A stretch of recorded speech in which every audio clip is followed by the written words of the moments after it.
Hello friends, welcome back to Navodaya foundation. ನಾನು ನಿಮ್ಮ professor Rudresh ಇದ್ದೀನಿ ಇಲ್ಲಿ. ಸೊ ಪಾರ್ಟ್ 1ಅಲ್ಲಿ ನಾವು ಭಾಳ ಡೀಟೇಲ್ಡ್ ಡಿಸ್ಕಷನ್ಸನ್ನು ಮಾಡಿದ್ವಿ. UPSCಯನ್ನು ಹೇಗೆ ತಯಾರಿ ಮಾಡಬೇಕು ಅಂತ ಹೇಳಿ. ಇದು ನಮ್ಮ ಉದ್ದೇಶ ಇರತಕ್ಕಂಥದ್ದು ಕನ್ನಡ ಮೀಡಿಯಂ ಹಳ್ಳಿಲಿರ್ತಕ್ಕಂಥ ಸ್ಟೂಡೆಂಟ್ಸ್ಗೆ ಮತ್ತು ನಗರದಲ್ಲಿರ್ತಕ್ಕಂಥ ಸ್ಟೂಡೆಂಟ್ಸ್ ಇಬ್ಬರನ್ನೂ ಕಾನ್ಸಂಟ್ರೇಷನ್ ಮಾಡಿ ನಮ್ಮ ವೀಡಿಯೋಗಳನ್ನ ಕನ್ನಡ ಮತ್ತು ಇಂಗ್ಲೀಷ್ ಎರಡರಲ್ಲೂ ಮಾಡ್ತಾ ಇದ್ದೀವಿ. It is an important initiative. So ಇವತ್ತಿಗೆ ಪಾರ್ಟ್ 2 ಪಾರ್ಟ್ 1 ಆಲ್ರೆಡಿ ನೀವು ನೋಡಿದ್ದೀರಿ. ಯಾರು ನೋಡಿಲ್ಲ ಅವರು ದಯವಿಟ್ಟು ಪಾರ್ಟ್ 1 ನೋಡಿ, ಅದಾದಮೇಲೆ ಪಾರ್ಟ್ 2ಗೆ ವಿಸಿಟ್ ಮಾಡಿ. ಪಾರ್ಟ್ 2ನಲ್ಲಿ ಮೇಯ್ನ್ ಎಕ್ಸಾಮಿನೇಷನ್ಸ್ಗೆ ಅಂದರೆ ಇನ್ನು ಮಿಕ್ಕಿರುವಂಥ ಸಬ್ಜೆಕ್ಟ್ಗಳಿಗೆ ಹೇಗೆ ತಯಾರಿ ಮಾಡಬೇಕು ಅನ್ನೋದನ್ನು ನಾವು ಡಿಸ್ಕಸ್ ಮಾಡ್ತೀವಿ. ಅದಕ್ಕಿಂತ ಮುಂಚೆ ಸ್ನೇಹಿತರೆ, ಬಹಳ ಇಂಪಾರ್ಟೆಂಟ್ ಒಂದು ವಿಷಯ ಹೇಳ್ತೀನಿ ನಿಮಗೆ ಎಲ್ರಿಗೂ ಉಪಯೋಗ ಆಗೋ ರೀತಿ. ಕೆಲವರು ಕನ್ನಡ ಮೀಡಿಯಮ್ ಇರ್ತಾರೆ, ಕೆಲವರು ಇಂಗ್ಲೀಷ್ ಮೀಡಿಯಮ್ ಇರ್ತಾರೆ. ಇವನ್ ಎಷ್ಟೋ ಜನ ಇಂಗ್ಲೀಷ್ ಮೀಡಿಯಮ್ ಇದ್ದರೂ ಕೂಡ ಅವ್ರಿಗೆ NCERTನಲ್ಲಿರ್ತಕ್ಕಂಥ ಲೆಸನ್ಸು ಅರ್ಥ ಆಗಲ್ಲ, ಕಷ್ಟ ಆಗುತ್ತೆ. ಯಾಕೆ ಅಂದರೆ ಅದು ಚುರುಮುರಿ ಥರ ಇದೆ. ಅಂದರೆ ಗುಪ್ತಾಸ್ ಮೆನ್ಷನ್ ಮಾಡಿದ್ದಾರೆ, ವಿಜಯನಗರ ಮೆನ್ಷನ್ ಮಾಡಿದ್ದಾರೆ, ಲೇಟರ್ ವೇದಿಕ್ ಮೆನ್ಷನ್ ಮಾಡಿದ್ದಾರೆ, ಅರ್ಲಿ ವೇದಿಕ್ ಮೆನ್ಷನ್ ಮಾಡಿದ್ದಾರೆ, ಆ್ಯಂಡ್ ಮೊಘಲ್ಸ್ ಮೆನ್ಷನ್ ಮಾಡಿದ್ದಾರೆ. ಅಂದರೆ ಈ ಬರುವಂಥ ಎಲ್ಲ ರಾಜಮನೆತನಗಳು ಅಥವಾ ಎಂಟೈರ್ ಹಿಸ್ಟ್ರಿ ಇದೆಯಲ್ಲ, 6th ಸ್ವಲ್ಪ ಬರುತ್ತೆ, 7th ಸ್ವಲ್ಪ ಬರುತ್ತೆ, 8th ಮತ್ತು 10th ಸ್ವಲ್ಪ ಬರುತ್ತೆ. ಈ ರೀತಿ ಮಿಕ್ಸ್ ಆಗಿಬಿಟ್ಟಿದೆ, ರೈಟ್? ಅದನ್ನು ಅರ್ಥ ಮಾಡ್ಕೊಳ್ಳೋದು ಕಷ್ಟ ಆಗುತ್ತೆ. ಬಟ್ ನಾವು NCERTಸನ್ನು ನಿಮಗೆ ಸಪ್ರೇಟಾಗಿ ಇಂಗ್ಲೀಷ್ ಇರುವಂಥ ಕಂಟೆಂಟನ್ನು, ಒರಿಜಿನಲ್ ಇಂಗ್ಲೀಷ್ NCERTಸನ್ನು ಕನ್ನಡದಲ್ಲಿ ಎಕ್ಸ್ಪ್ಲೈನ್ ಮಾಡ್ತಾ ಹೋಗ್ತೀವಿ. ಅಂದರೆ ಕನ್ನಡ ಇಂಗ್ಲೀಷ್ ಎರಡರಲ್ಲೂ ಎಕ್ಸ್ಪ್ಲೈನ್ ಮಾಡ್ತೀವಿ. ಅಲ್ಲಿಗೆ ಕನ್ನಡ ಮೀಡಿಯಂ ಸ್ಟೂಡೆಂಟ್ಸ್ಗೆ, ಇಂಗ್ಲೀಷ್ ಮೀಡಿಯಂ ಸ್ಟೂಡೆಂಟ್ಸ್ಗೆ ಇಬ್ಬರಿಗೂ ಸಹಾಯ ಆಗೋ ರೀತಿ ಈ ವಿಡಿಯೋಗಳನ್ನ ಮಾಡಬೇಕು ಅಂತ ತೀರ್ಮಾನ ಮಾಡಿದ್ದೀವಿ, ರೈಟ್? ಪ್ರಾಬಲಿ ನೆಕ್ಸ್ಟ್ ವೀಕಿಂದ ಈ ವಿಡಿಯೋಸನ್ನು ನಿಮಗೆ ಪೋಸ್ಟ್ ಮಾಡ್ತಾ ಹೋಗ್ತೀವಿ. ಈ ವಿಡಿಯೋಸ್ ನಿಮಗೆ ಬೇಕಾದರೆ ದಯವಿಟ್ಟು ಈ ವಿಡಿಯೋನ ಲೈಕ್ ಮಾಡಿ, ಜೊತೆಗೆ ನೀವು ಕಮೆಂಟಲ್ಲಿ ತಿಳಿಸಿ ನನಗೆ, ಸರ್ ಹೌದು ಸರ್ NCERTs ನಮಗೆ ಬೇಕು, ನಮ್ಗೆ ಕನ್ನಡದಲ್ಲಿ ಬೇಕು, ಇಂಗ್ಲೀಷಲ್ಲಿ ಬೇಕು, ನಿಮ್ಗೇನು ಅನಿಸುತ್ತೆ ಅದನ್ನು ನೀವು ದಯವಿಟ್ಟು ಕಮೆಂಟಲ್ಲಿ ತಿಳಿಸಿ. ಆ್ಯಂಡ್ ನಾವು ಮಾಡ್ತಿರುವಂಥ ಫ್ರೀ ಇನಿಷಿಯೇಟಿವ್ಸ್ಗೆ ನೀವು ದಯವಿಟ್ಟು ನಮಗೆ ಕೋಆಪ್ರೇಷನ್ ಮಾಡಬೇಕು. ನಿಮ್ಮ ಕೋಆಪ್ರೇಷನ್ ನಾವು ಹೆಂಗಪ್ಪ ಎಕ್ಸ್ಪೆಕ್ಟ್ ಮಾಡ್ತೀವಿ ಅಂತ ಹೇಳಿದ್ರೆ, ನೀವು ಈ ವಿಡಿಯೋನ ಎಷ್ಟಾಗುತ್ತೋ ಅಷ್ಟು ಮ್ಯಾಕ್ಸಿಮಮ್ ಶೇರ್ ಮಾಡಿ, ವಿಡಿಯೋನ ಲೈಕ್ ಮಾಡಿ, ಆ್ಯಂಡ್ ಕಮೆಂಟ್ ಮಾಡಿ. ನಿಮಗೇನು ಅನಿಸುತ್ತೆ ಅದನ್ನು ಕಮೆಂಟ್ ಮಾಡಿ, ರೈಟ್? ಆ್ಯಂಡ್ ಬೇರೆ ರೂರಲ್ಲಿಂದ ಬರುವಂಥ ಯಾವುದೋ ಹಳ್ಳಿನಲ್ಲಿ ಕೂತಿರುವಂಥ ಪ್ರತಿಯೊಬ್ಬ ವಿದ್ಯಾರ್ಥಿಗೂ ಕೂಡ ಇದು ತಲುಪಬೇಕು, ರೈಟ್? ಸೊ ಹಾಗೆ ಈ ವಿಡಿಯೋನ ಶೇರ್ ಮಾಡಿ. ನೀವು ಚಾನಲ್ಗೆ ಏನಾದ್ರು ಸಬ್ಸ್ಕ್ರೈಬ್ ಆಗಿಲ್ಲ ಅಂದರೆ ದಯವಿಟ್ಟು ಸಬ್ಸ್ಕ್ರೈಬ್ ಆಗಿ, ಆ್ಯಂಡ್ ಅದರಲ್ಲಿ ದಯವಿಟ್ಟು ಬೆಲ್ ಐಕನ್ ಇದೆಯಲ್ಲ ಅದನ್ನು ಪ್ರೆಸ್ ಮಾಡೋದು ಮಾತ್ರ ಮರಿಬೇಡಿ. ಯಾಕೆಂದರೆ ಯಾವಾಗಲೂ ವೀಡಿಯೋಸ್ ಬಂದರೆ ನಿಮಗೆ ನೋಟಿಫಿಕೇಷನ್ ಅಲ್ಲೇ ಸಿಗುತ್ತೆ. Got it? ಸೊ ಡೈರೆಕ್ಟಾಗಿ ಈಗ ಸಬ್ಜೆಕ್ಟಿಗೆ ಹೋಗೋಣ. ಸಬ್ಜೆಕ್ಟಲ್ಲಿ ಮೇನ್ಸ್ಗೆ ಬಹಳ ಇಂಪಾರ್ಟೆಂಟ್ ಇರ್ತಕ್ಕಂಥದ್ದು ಇಂಟರ್ನ್ಯಾಷನಲ್ ರಿಲೇಷನ್ಸ್.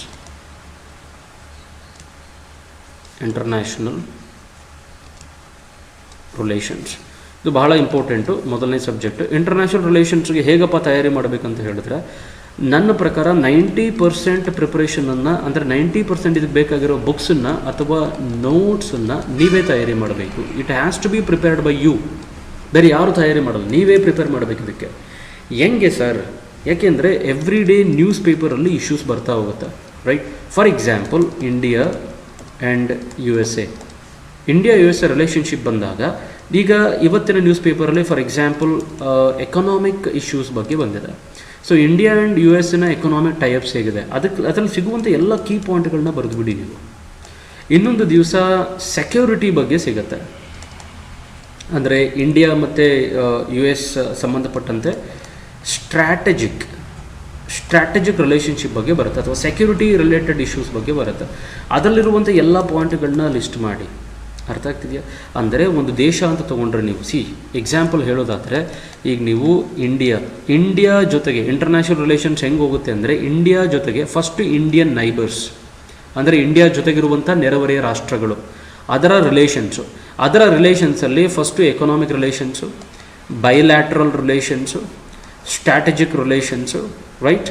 ಅದಾದಮೇಲೆ ಸೆಕ್ಯೂರಿಟಿ ರಿಲೇಷನ್ಸು, ಅದು ಬಿಟ್ಟರೆ ಏನಾದರೂ ಬೌಂಡ್ರಿ ಇಶ್ಯೂಸ್ ಇದ್ದರೆ ಬೌಂಡ್ರಿ ಇಶ್ಯೂಸು, ರೈಟ್? ಈ ರೀತಿ ನೀವು ಕ್ಲಾಸಿಫೈ ಮಾಡಿ ಸಪ್ರೇಟ್ ನೋಟ್ಸ್ ಮಾಡಿ ಇಟ್ಕೋಬೇಕು. First India and Indian neighbours. ಎರಡನೇದು India and other important countries ಅಂದರೆ ಯಾವುದು? USA ಆಗಿರ್ಬೋದು, ರಷ್ಯಾ ಆಗಿರ್ಬೋದು, ಚೈನಾ ಆಗಿರ್ಬೋದು, ಬೇರೆ ಬೇರೆ ಕಂಟ್ರೀಸು. ಅಂದರೆ ನಮ್ಮ ನೈಬರ್ಸನ್ನು ಬಿಟ್ಟು ಬೇರೆ ಬೇರೆ ಯಾವ ಇಂಪಾರ್ಟೆಂಟ್ ಕಂಟ್ರೀಸ್ ಇದೆ ಅದನ್ನು ಒಂದು ಲಿಸ್ಟ್ ಮಾಡಿ, ರೈಟ್? ಸೊ ಅದಾದಮೇಲೆ India and international organisations. India ಮತ್ತು ಇಂಟರ್ನ್ಯಾಷನಲ್ ಆರ್ಗನೈಸೇಷನ್ಸ್ ಬಗ್ಗೆ ಒಂದು ಲಿಸ್ಟ್ ಮಾಡಿ. ಅಂದರೆ ಯಾವುದ್ಯಾವುದು UNDP ಬಗ್ಗೆ ಇಂಡಿಯಾದ ರಿಲೇಷನ್ಶಿಪ್ ಏನಿದೆ, ರೈಟ್? ಅದು ಬಿಟ್ಟರೆ UNOದಲ್ಲಿ ಇಂಡಿಯಾದ ರಿಲೇಷನ್ಶಿಪ್ ಹೇಗಿದೆ, ಆ್ಯಂಡ್ ಯುನೆಸ್ಕೋಗೆ ಸಂಬಂಧಪಟ್ಟಂತೆ ಇಂಡಿಯಾ ರಿಲೇಷನ್ಶಿಪ್ ಹೇಗಿದೆ. ಈ ರೀತಿ ಎಲ್ಲದನ್ನು ನೀವು ಲಿಸ್ಟ್ ಮಾಡಿ ಇಟ್ಕೋಬೇಕು, ನೋಟ್ಸ್ ಮಾಡಿ ಇಟ್ಕೋಬೇಕು. ಅದಾದಮೇಲೆ India and other regional organisations. Regional organisations ಅಂತ ಹೇಳಿದ್ರೆ ನೀವು ಎಕ್ಸಾಂಪಲ್ ಬ್ರಿಕ್ಸ್ ತೊಗೋಬೋದು, right. And you may also take after BRICS, ನೀವು ಬ್ರಿಕ್ಸ್ ಆದಮೇಲೆ you can also take, sorry calls interrupt ಆಗ್ತದೆ ನನಗೆ, ಸಾರಿ.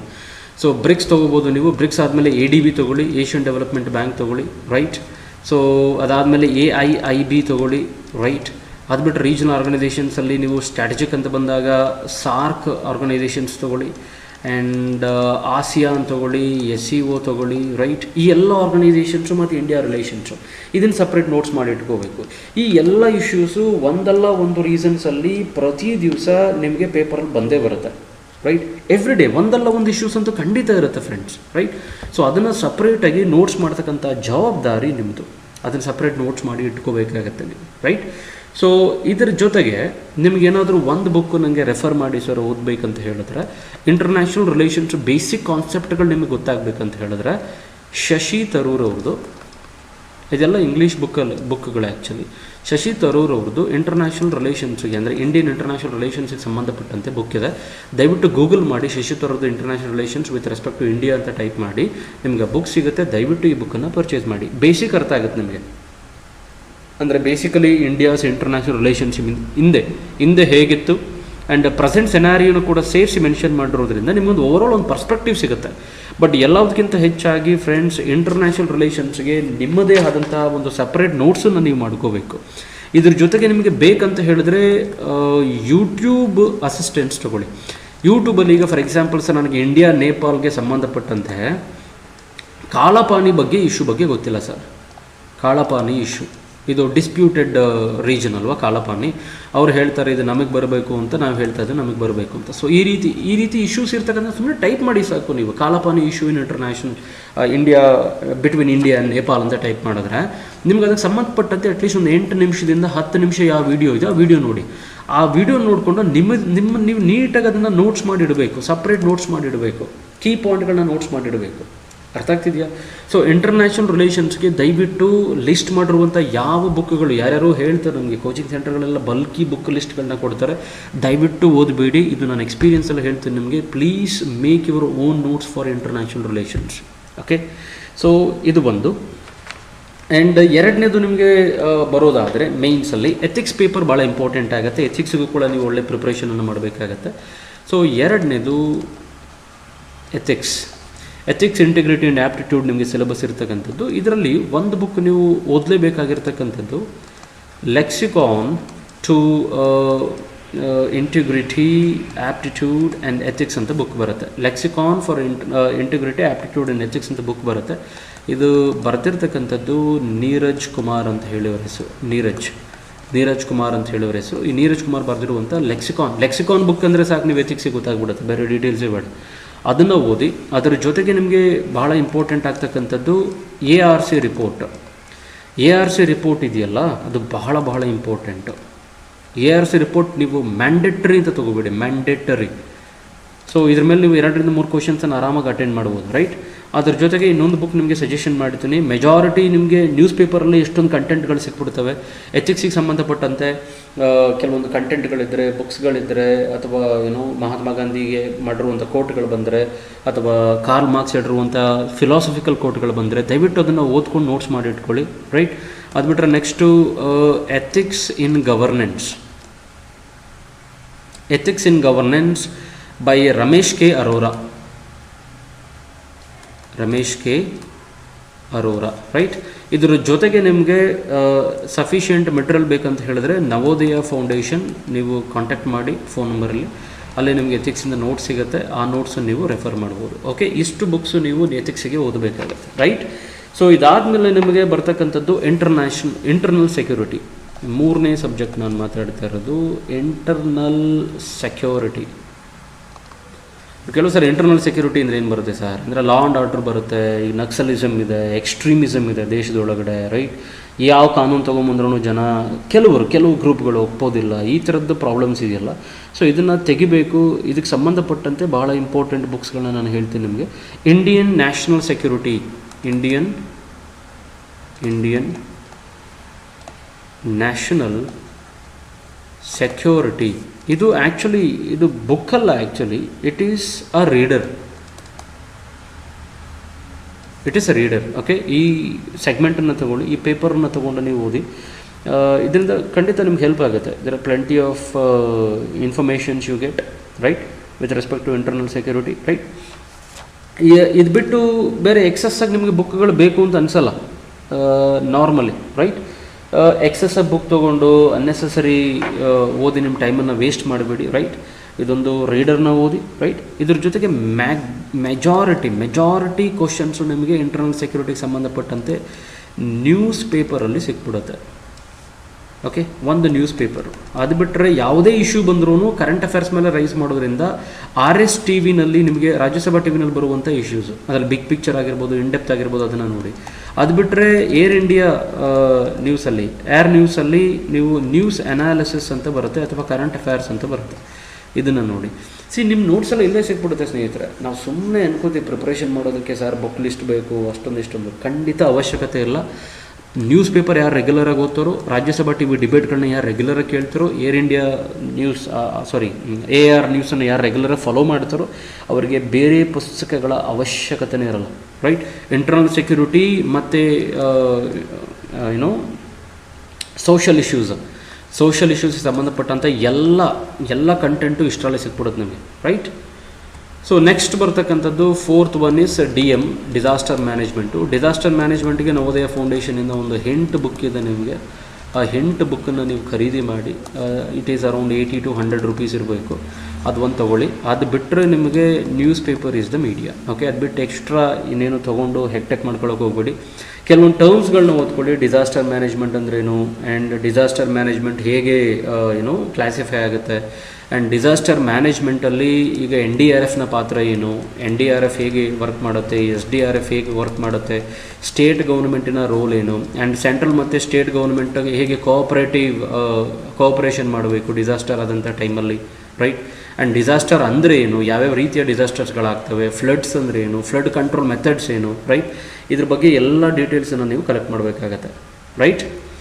ಸೊ ಇದು ಇಷ್ಟು ಬೇಸಿಕ್ ನಿಮಗೆ ಬೇಕಾಗಿರ್ತಕ್ಕಂಥದ್ದು. ಅದು ಬಿಟ್ಟರೆ ನೆಕ್ಸ್ಟ್ ಬರ್ತಕ್ಕಂಥದ್ದು ಭಾಳ ಇಂಪಾರ್ಟೆಂಟ್ ಸಬ್ಜೆಕ್ಟ್ ಬಂದು ಸೋಷಿಯಲ್ ಇಶ್ಯೂಸ್. ನಾನು ಆವಾಗಲೇ ಹೇಳಿದಾಗೆ ಸೋಷಿಯಲ್ ಇಶ್ಯೂಸ್ಗೆ ಬಹಳ ಇಂಪಾರ್ಟೆಂಟು. ಮೊದಲನೇದು NCERT ಅನ್ನು ದಯವಿಟ್ಟು ಓದಿ.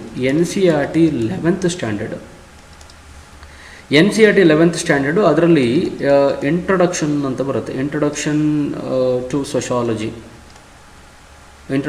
ಸೊಶಾಲಜಿ ಅಂತ ಬರುತ್ತೆ. ಅಲ್ಲಿ ಸೊಸೈಟಿ ಬಗ್ಗೆ ಹೇಳ್ತಾನೆ. ಸೊ ಸೋಷಿಯಲ್ ಇಶ್ಯೂಸಲ್ಲಿ ಈ ವರ್ಷ ಎಸ್ಸೇನಲ್ಲೂ ಅಷ್ಟೇ, ಈ ವರ್ಷ ಏನು ಮೊನ್ನೆ ಆಯಿತು ಎಕ್ಸಾಮಿನೇಷನ್ಸು, ಆ ಎಸ್ಸೇ ಪೇಪರಲ್ಲೂ ಕೂಡ ಮೆಜಾರಿಟಿ ಆಫ್ ಫಿಲಾಸಫಿಕಲ್ ಕ್ವಶನ್ಸನ್ನು ಕೇಳಿದ್ದಾನೆ, ಸೋಷಿಯಲ್ ಇಶ್ಯೂಸ್ ರಿಲೇಟೆಡ್ ಕ್ವಶನ್ಸನ್ನು ಕೇಳಿದ್ದಾನೆ. ಅದನ್ನು ಆನ್ಸರ್ ಮಾಡೋದಕ್ಕೆ ನಿಮಗೆ NCERTಸನ್ನು ಭಾಳ ಬೇಸ್ ಆಗುತ್ತೆ ನಿಮ್ಗೆ ಅದು, ರೈಟ್. ಸೊ ದಯವಿಟ್ಟು NCERTಸನ್ನು ಭಾಳ ಥೋರಾಗಿ ಓದಿ. ಒಟ್ಟು 35 ಬುಕ್ಗಳು ಬರ್ತವೆ. ಆ 35 ಬುಕ್ಗಳನ್ನ ನೀವು ಭಾಳ ನೀಟಾಗಿ ಓದಬೇಕಾಗತ್ತೆ NCERTs. ಅದೇ ರೀತಿ ಮತ್ತೆ ಸೋಷಿಯಲ್ ಇಶ್ಯೂಸ್ಗೆ NCERTಸಲ್ಲಿ ಸೇಮ್ 11th ಸ್ಟ್ಯಾಂಡರ್ಡಲ್ಲಿ ಒಂದು ಬುಕ್ ಹೇಳಿದೆ, ಇಂಟ್ರೊಡಕ್ಷನ್ ಟು ಸೊಶಾಲಜಿ ಅಂತ. ಇನ್ನೊಂದು ಅಂಡರ್ಸ್ಟ್ಯಾಂಡಿಂಗ್ ಸೊಶಾಲಜಿ ಅಂತ ಇನ್ನೊಂದು ಬುಕ್ ಬರುತ್ತೆ. ರೈಟಿಂಗ್ ಈಸ್ ನಾಟ್ ನೀಟ್ ಇಲ್ಲಿ, ಯಾಕೆಂದರೆ ಈ ಪ್ಯಾಡಲ್ ಇಷ್ಟೇ ಬರೆಯೋಕ್ಕಾಗೋದು, ರೈಟ್. ಸೊ ಅಂಡರ್ಸ್ಟ್ಯಾಂಡಿಂಗ್ ಸೊಶಾಲಜಿ ಅಂತ ಏನಿದೆಯಲ್ಲ, ಈ ಬುಕ್ಕನ್ನು ದಯವಿಟ್ಟು ಓದಿ. ಇಂಟ್ರೊಡಕ್ಷನ್ ಟು ಸೊಶಾಲಜಿ ಒಂದು, ಎರಡನೇದು ಅಂಡರ್ಸ್ಟ್ಯಾಂಡಿಂಗ್ ಸೊಶಾಲಜಿ, 2 ಬುಕ್ ಆಯಿತು. ಅದಾದಮೇಲೆ NCERTನಲ್ಲಿ 12th ಸ್ಟ್ಯಾಂಡರ್ಡ್ ಬುಕ್, 12th ಸ್ಟ್ಯಾಂಡರ್ಡಲ್ಲಿ ಇಂಡಿಯನ್ ಸೊಸೈಟಿ ಅಂತ ಒಂದು ಬುಕ್ ಬರುತ್ತೆ, ದಯವಿಟ್ಟು ಅದನ್ನು ಓದಿ. ಅದಾದಮೇಲೆ social change and development in India ಅಂತ ಬರುತ್ತೆ. Social change and development in India ಅಂತ ಬುಕ್ ಬರುತ್ತೆ. ಈ 2 ಬುಕ್ಕು ಮ್ಯಾಂಡೇಟ್ರಿ. ಇದ್ರ ಜೊತೆಗೆ ಯೋಜನಾ ಮ್ಯಾಗ್ಝೀನು, ನಾನು ಆವಾಗಲೇ ಹೇಳಿದಾಗೆ RS TV, ಅದರ ಜೊತೆಗೆ news analysis by air India news, right. ಇದನ್ನು ನೀವು ವಾಚ್ ಮಾಡಿಬಿಟ್ರೆ ನಿಮ್ಮ ಸೋಷಿಯಲ್ ಇಶ್ಯೂಸ್ಗೆ ಸಂಬಂಧಪಟ್ಟಿರೋದು ಮತ್ತು ಎಸ್ಸೆ ರೈಟಿಂಗಿಗೆ ಬಹಳ ಇಂಪಾರ್ಟೆಂಟ್. ಎಸ್ಸೆ ರೈಟಿಂಗಿಗೆ ಸಂಬಂಧಪಟ್ಟಿರೋದು ಇದೆಲ್ಲದಕ್ಕೂ ಸಪ್ರೇಟ್ ನೋಟ್ಸ್ ಓದೋ ಅವಶ್ಯಕತೆಯೇ ಇಲ್ಲ. ಎಸ್ಸೆ ಹೇಗೆ ಬರಿಬೇಕು ಅನ್ನೋದಕ್ಕೆ ಖಂಡಿತ ನಿಮಗೆ ಗೈಡ್ ಬೇಕು. ಅದಕ್ಕೆ ನೀವು ನವೋದಯ ಫೌಂಡೇಶನ್ ಕನ್ಸಲ್ಟ್ ಮಾಡಿ ಇಲ್ಲ ಅದಕ್ಕೆ ಸಂಬಂಧಪಟ್ಟಂತೆ ಬೇಕಾದ್ರೆ ಒಂದು ವೀಡಿಯೋ ಕೂಡ ಮಾಡೋಣ, ಎಸ್ಸೆ ಹೇಗೆ ಬರೀಬೇಕು, ಹೇಗೆ ಯಾವ ರೀತಿ ಸ್ಟ್ರಕ್ಚರ್ ಮಾಡಬೇಕು ನಿಮ್ಮ ರೈಟಿಂಗನ್ನು ಅಂತ, ರೈಟ್. ಬಟ್ ಈಗೇನು ನಾನು ಲಿಸ್ಟ್ ಮಾಡಿದ್ದೀನಿ ನಿಮಗೆ, ಸೋಷಿಯಲ್ ಇಶ್ಯೂಸ್ಗಾಗಿರಲಿ ಅಥವಾ ಡಿಸಾಸ್ಟರ್ ಮ್ಯಾನೇಜ್ಮೆಂಟ್ಗಾಗಿರಲಿ, ಎಸ್ಸೆ ರೈಟಿಂಗಿಗಾಗಿರಲಿ, ಇಂಟರ್ನ್ಯಾಷನಲ್ ರಿಲೇಷನ್ಸಿಗಾಗಿರಲಿ, ಎಥಿಕ್ಸಿಗಾಗಿರಲಿ, ಈ ಮ್ಯಾಗ್ಝಿನ್ಸ್ ಇದೆಯಲ್ಲ, ಯೋಜನಾ ಮ್ಯಾಗ್ಝಿನ್ನು, RSTV, air India, AR news, right, news paper, ಇದೆಲ್ಲ ಬಹಳ ಇಂಪಾರ್ಟೆಂಟ್ ರೋಲನ್ನು ಪ್ಲೇ ಮಾಡ್ತವೆ friends, right. So that's it. So ಇದು ಬಿಟ್ಟು ಇನ್ನೇನು ಎಕ್ಸ್ಟ್ರಾ ಸಬ್ಜೆಕ್ಟ್ಗಳಿಗೆ ನೀವು ಸಪ್ರೇಟ್ ತಯಾರಿ ಮಾಡಬೇಕು ಅನ್ನೋದಿಲ್ಲ. ಬಟ್ ಪಾರ್ಟ್ 1 ಒಂದು ಸೆಗ್ಮೆಂಟು ನಿಮಗೆ ಬಿಟ್ಟಿದ್ದೆ ಅಂತ ನನಗನ್ನಿಸ್ತು, ಅದು CSAT. ರೂರಲ್ ಬ್ಯಾಕ್ಗ್ರೌಂಡಿಂದ ಬರೋರಿಗೆ CSAT ಕಬ್ಬಿಣದ ಕಡಲೆ ಆಗಿಬಿಟ್ಟಿದೆ, CSAT ಕ್ಲಿಯರ್ ಮಾಡೋದಕ್ಕೆ ಕಷ್ಟ ಆಗಿಬಿಟ್ಟಿದೆ. ಸೊ ಅದಕ್ಕೆ ನೀವೇನು ಮಾಡಬೇಕಂತ ಹೇಳಿದ್ರೆ, ಕಾಂಪ್ರಹೆನ್ಷನ್ ಒಂದು ಸೆಗ್ಮೆಂಟನ್ನು ನೀವು ಸಪ್ರೇಟ್ ಮಾಡಿ, ಅದು ಬಿಟ್ಟರೆ ಆ್ಯಪ್ಟಿಟ್ಯೂಡ್ ಆ್ಯಂಡ್ ರೀಸನಿಂಗ್ ಇದನ್ನು ಒಂದು ಸೆಗ್ಮೆಂಟ್ ಮಾಡಿ. ಓಕೆ, 2 ಸೆಗ್ಮೆಂಟನ್ನು ಸಪ್ರೇಟಾಗಿ, ಇದಕ್ಕೆ 1 ಅವರ್, ಇದಕ್ಕೆ 1 ಅವರ್. ತುಂಬ ವೀಕ್ ಇರೋರು ಡೈಲಿ 1 ಅವರ್ ಕೊಡ್ತಾ ಹೋಗಿ, ಸಾಧ್ಯ ಇದ್ದರೆ, ಇಲ್ಲ 30 ಮಿನಿಟ್ಸನ್ನ ಕೊಡ್ತಾ ಹೋಗಿ, ರೈಟ್. ತುಂಬ ವೀಕ್ ಇದ್ದರೆ, ಇಲ್ಲ ಸರ್ ನಾನು ಮ್ಯಾನೇಜ್ ಮಾಡ್ತೀನಿ ಅಂದರೆ ವಾರದಲ್ಲಿ 1 ಸರಿ ಅಂತೂ ನೀವು CSATನ್ನು ಓದಲೇಬೇಕು, ಆ್ಯಪ್ಟಿಟ್ಯೂಡ್ನ ಪ್ರಾಕ್ಟೀಸ್ ಮಾಡಲೇಬೇಕು. ಫಸ್ಟು ಅಡಿಷನ್ನು, ಸಬ್ಟ್ರಾಕ್ಷನ್ನು, ಮಲ್ಟಿಪ್ಲಿಕೇಷನ್ನು, ಡಿವಿಷನ್ನು, ಈ ಎಲ್ಲ ಬೇಸಿಕ್ಸ್ಗಳನ್ನ ಕಲ್ತ್ಕೊಬಿಡಿ. ಇದ್ರ ಜೊತೆಗೆ 20ರವರೆಗೂ ಮಗ್ಗಿಯನ್ನು ಕರೆಕ್ಟಾಗಿ ಪ್ರಾಪರಾಗಿ ಮಾಡೋ ಥರ ಟೇಬಲ್ಸನ್ನು ಕಲ್ತ್ಕೊಳ್ಳಿ, ರೈಟ್. ಇದಾದಮೇಲೆ ನೀವು ಪ್ರಾಕ್ಟೀಸನ್ನು ಶುರು ಮಾಡಿ, ರೈಟ್. ಬೇಸಿಕ್ ಸ್ಕ್ವೇರ್ ರೂಟ್ಸು ಈ ಎಲ್ಲ ಫಸ್ಟ್ ಗೊತ್ತಿರಬೇಕು ನಿಮಗೆ, ಗ್ರೌಂಡ್ ವರ್ಕ್ ಪೂರ್ತಿ ರೆಡಿ ಇರಬೇಕು ನಿಮಗೆ. ಇದಾದಮೇಲೆ ಕೆಲವೊಂದು CSATಗೆ ಸಂಬಂಧಪಟ್ಟಂತೆ ಯೂಟ್ಯೂಬಲ್ಲಿ ವೀಡಿಯೋಸ್ಗಳಿದ್ದಾವೆ, ಅದನ್ನು ದಯವಿಟ್ಟು ನೋಡಿ. ಅದರ ಜೊತೆಗೆ ನೀವು ಅಗರ್ವಾಲ್ ಅವ್ರದ್ದು ಬುಕ್ಕನ್ನು ಪ್ರಾಕ್ಟೀಸ್ಗೆ ಇಟ್ಕೊಳ್ಳಿ, ರೈಟ್. RS ಅಗರ್ವಾಲ್ ಅವ್ರದ್ದು verbal and non verbal reasoning ಅಂತ ಬುಕ್ ಬರುತ್ತೆ, ಆ್ಯಂಡ್ ಕ್ವಾಂಟಿಟೇಟಿವ್ ಆ್ಯಪ್ಟಿಟ್ಯೂಡ್ ಅಂತ ಬುಕ್ ಬರುತ್ತೆ. ಈ ಬುಕ್ಗಳನ್ನ ನೀವು ರೆಫರ್ ಮಾಡಿ, ಬುಕ್ ಬೇಕು ಅನ್ನೋದಾದರೆ. Okay, so that's it friends, that's it for this video. ಏನಾದರೂ ಕಮೆಂಟ್ಸ್ ಇದ್ದರೆ ದಯವಿಟ್ಟು ಕಮೆಂಟ್ಸ್ ಮಾಡಿ, ಈ ವಿಡಿಯೋನ ಲೈಕ್ ಮಾಡಿ, ಶೇರ್ ಮಾಡಿ, ಚಾನಲ್ನ ಸಬ್ಸ್ಕ್ರೈಬ್ ಮಾಡಿ, ಬೆಲ್ ಐಕನನ್ನು ಒತ್ತೋದನ್ನು ಮಾತ್ರ ಮರಿಬೇಡಿ. Okay, thank you, signing off, bye bye.